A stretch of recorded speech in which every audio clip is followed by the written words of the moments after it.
नमस्कार, मैं हूं शांता सिंह और आप देख रहे हैं बोले भारत। 10 साल बाद देश को लोकसभा में विपक्ष का नेता मिलने जा रहा है। 10 साल बाद ही विपक्ष में किसी एक पार्टी को 10% से ज्यादा सीटें मिली हैं, जो विपक्ष का नेता बनने की सबसे अनिवार्य शर्त है। इसलिए कांग्रेस के नेता राहुल गांधी विपक्ष के नेता बनने जा रहे हैं। वैसे तो कांग्रेस विपक्ष की सबसे बड़ी पार्टी 2014 में भी थी और 2019 में भी, लेकिन एक बार 44 सीटें आई और दूसरी बार 52 सीटें ही आई। कांग्रेस ने पहली बार मल्लिकार्जुन खड़गे को लोकसभा में पार्टी का नेता बनाया था और दूसरी बार अधीर रंजन चौधरी को। इस बार कांग्रेस का प्रदर्शन पिछले दोनों चुनावों से काफी उम्दा रहा और उसे विपक्ष के नेता का दर्जा मिलना ही था। तो अब इस भूमिका को निभाने के लिए राहुल गांधी तैयार हैं। ये भूमिका राहुल गांधी को निभानी भी चाहिए थी।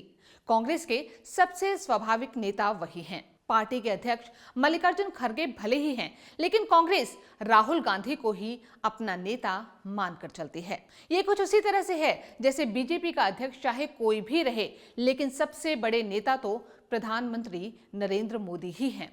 अब समय का चक्र देखिए कि उन्हीं नरेंद्र मोदी के सामने विपक्ष के नेता की हैसियत से राहुल गांधी बैठेंगे। इससे राहुल गांधी को चार मोर्चों पर फायदा मिल सकता है। पहला, सदन के भीतर नरेंद्र मोदी के समानांतर किसी नेता की बात होगी तो वो राहुल गांधी ही होंगे। दूसरा, संसदीय परंपरा में विपक्ष के नेता को भावी प्रधानमंत्री की हैसियत और नजर से देखा जाता है। वो बन पाए या ना बन पाए, ये दूसरी बात है। अगर अटल बिहारी वाजपेयी विपक्ष के नेता होने के बाद प्रधानमंत्री भी बन गए तो दूसरी ओर लाल कृष्ण आडवाणी, शरद पवार, सोनिया गांधी से लेकर सुषमा स्वराज तक विपक्ष के ऐसे नेता हुए जो प्रधानमंत्री नहीं बन पाए। राहुल गांधी सांसद के सिवाय इससे पहले कभी किसी संवैधानिक पद पर नहीं रहे हैं। अब विपक्ष के नेता की हैसियत से कई सरकारी नियुक्तियों से लेकर दूसरे कार्यक्रमों में उनकी मौजूदगी सरकारी तंत्र का बेहतर अनुभव दे सकती है। तीसरा फायदा कांग्रेस के स्तर पर होगा, क्योंकि विपक्ष के नेता की हैसियत से राहुल गांधी को एक कैबिनेट मंत्री के स्तर की सारी व्यवस्थाएं मिलेंगी। फिर कांग्रेस जिसके नाम पर लड़ती और अपना वजूद देखती है, उसके नेतृत्व में काम करने से पार्टी का मनोबल और हौसला भी बुलंद रहेगा। चौथा फायदा विपक्षी गठबंधन यानी कि इंडिया ब्लॉक के स्तर पर हो सकता है।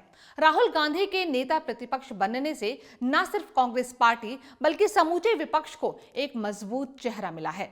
सियासी गलियारों में यह भी कहा जा रहा है कि राहुल गांधी के नेता प्रतिपक्ष बनने से उन सहयोगी दलों के नेताओं को भी एक तरह से संदेश जाएगा जो राहुल गांधी के नेतृत्व में समय समय पर खामियां निकालते रहे हैं।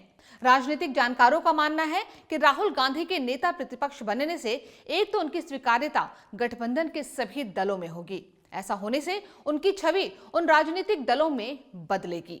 इसका सियासी तौर पर राहुल गांधी को सीधा फायदा भी मिलेगा। पांचवा फायदा गठबंधन धर्म को समझने का हो सकता है। विपक्ष का नेता बनते ही उनके सामने इंडिया ब्लॉक को भी संभालने की बड़ी जिम्मेदारी उनके ऊपर आएगी।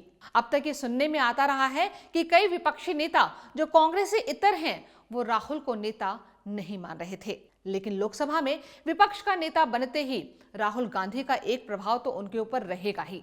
अब राहुल को यह सीखना होगा कि सहयोगी दलों को कैसे जोड़कर रखा जाए।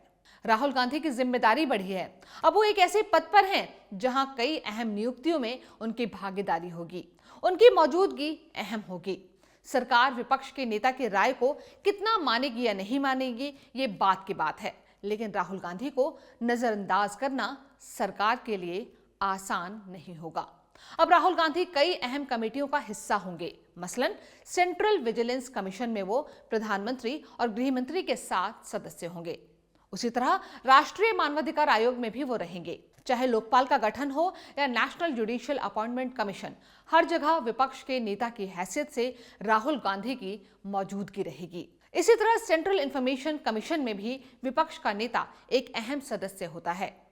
सीबीआई, ईडी समेत तमाम अन्य प्रमुख जांच एजेंसियों में होने वाली नियुक्तियों में राहुल गांधी महत्वपूर्ण और सकारात्मक भूमिका निभा सकते हैं। इसके अलावा कई और महत्वपूर्ण फैसलों में नेता प्रतिपक्ष की बड़ी भूमिका होती है। इस लिहाज से राहुल गांधी विपक्ष के नेता की अपनी महत्वपूर्ण भूमिका के साथ बड़ा फैसला लेने में महत्वपूर्ण जिम्मेदारी निभा सकते हैं।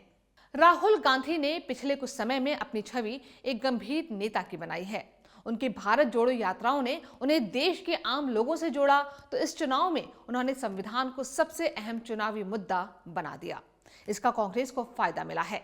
उस इंडिया ब्लॉक की ताकत बढ़ी है जिसके बारे में चुनाव से पहले ये कहा जा रहा था कि इसकी खास ताकत बनेगी।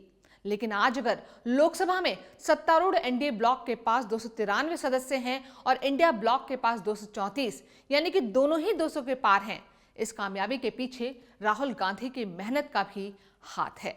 लेकिन अब चुनौतियां बहुत हैं। राहुल गांधी अपने परिवार के तीसरे सदस्य हैं जो नेता प्रतिपक्ष बन रहे हैं। इनसे पहले राहुल की माता और पिता विपक्ष के नेता रह चुके हैं। 1989 से 1990 के बीच राजीव गांधी विपक्ष के नेता थे और 1999 से 2004 तक सोनिया गांधी। राजीव गांधी की हत्या 1991 के लोकसभा चुनाव के बीच ही हो गई थी। तब कांग्रेस की सत्ता में वापसी हुई थी, लेकिन विपक्ष के नेता की हैसियत से कैसे तमाम विपक्षी दलों और घटकों को एक मंच पर लाया जाता है, उसमें सहयोग का रास्ता बनाया जाता है और फिर अपने गठबंधन को सत्ता तक पहुंचाया जाता है, इसका पाठ राहुल गांधी अपनी मां सोनिया गांधी से सीख सकते हैं। कांग्रेस की परंपरा में विपक्षी दल के रूप में संघर्ष का बहुत छोटा हिस्सा रहा है। जवाहरलाल नेहरू अपनी आखिरी सांस तक प्रधानमंत्री पद पर ही रहे।